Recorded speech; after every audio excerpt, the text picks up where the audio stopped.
Hai. Ești cu dedicație. Da.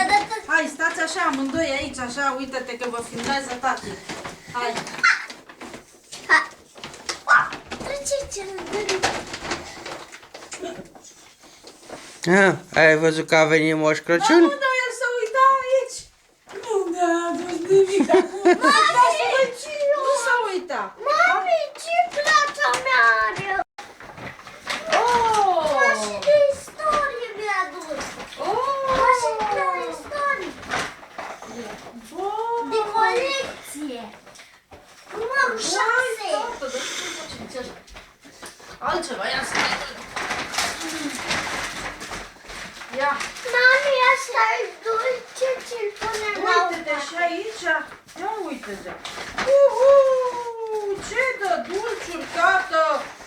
O să mă fundați de ce dulciuri. mi-a adus? Mașină de ce Ia uite-te. Ia uite-te.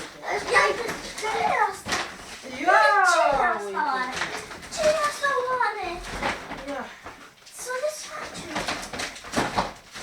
Ia să vedem. E o carte grea. Ce E sclipici frumos. Uite-te și pe asta a scris Bogdan. E acolo. Bă, tata, dar nu știu cum ai vist e o poveste și uite un puzzle, ia. Tată! E cu leoni. Ia, mă, că ăsta scrie Bogdan. Și ia uitați-vă. Asta e sfârșitul.